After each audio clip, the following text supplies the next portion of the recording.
Une rencontre décisive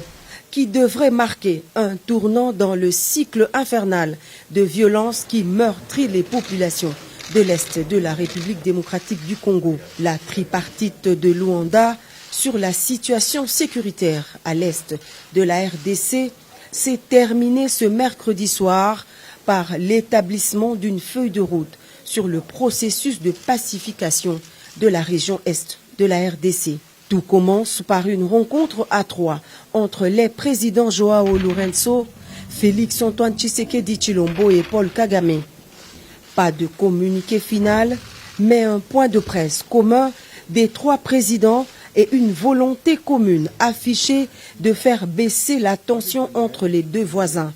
L'objectif central étant de restaurer la confiance perdue entre Kinshasa et Kigali par l'instauration d'un dialogue et d'une concertation permanente établie sous l'égide de la CIRGL et du processus de Nairobi dans le cadre de la Communauté d'Afrique de l'Est. Concrètement, cela se fera graduellement via l'application de la feuille de route qui permettra au final, si chacun respecte vraiment ses engagements, de réchauffer les relations politiques, diplomatiques et économiques entre le Rwanda et la République démocratique du Congo.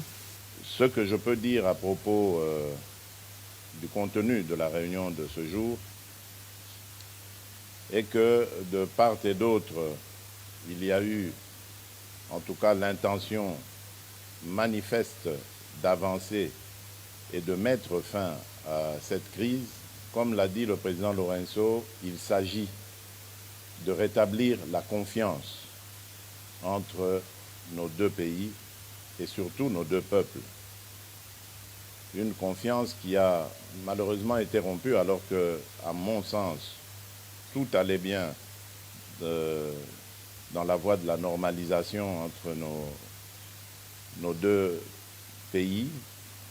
Je m'étais entrepris, en tout cas, de tirer un trait sur le passé dès mon arrivée à la tête de la République démocratique du Congo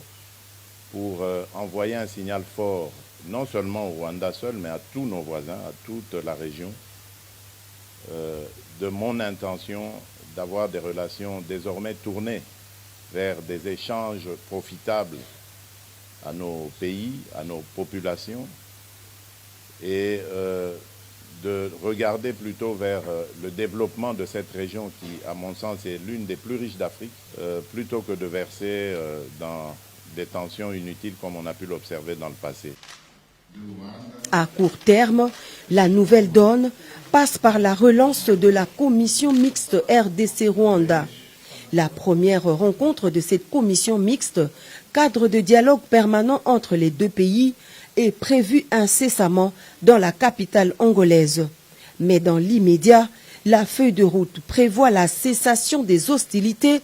et le retrait sans condition du M23 de ses positions en République démocratique du Congo. Ce qui est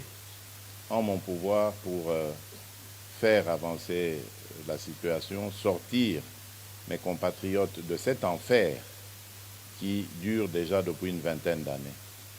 Lequel enfer a été encore aggravé par cette situation regrettable du M23, un groupe armé qui pourtant était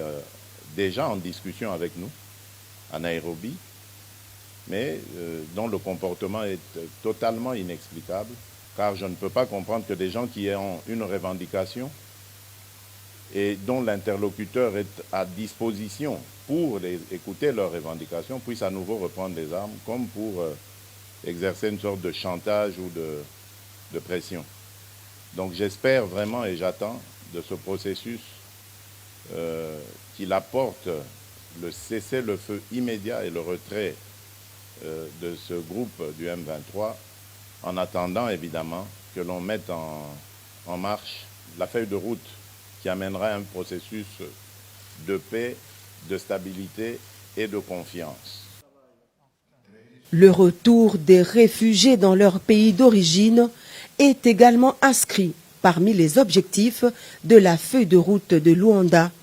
Elle stipule enfin que toute exploitation des ressources naturelles dans la région doit se faire dans le strict respect de la souveraineté des États,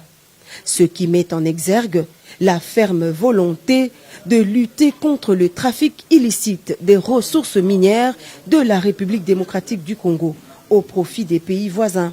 Le chef de l'État, Félix Antoine Tshisekedi Tshilombo, garde ainsi le cap de la fermeté pour la défense de la souveraineté nationale et en même temps une ouverture au dialogue diplomatique sincère pour imposer la paix à l'est de la RDC. Le président de la République et sa délégation sont rentrés au pays ce mercredi soir.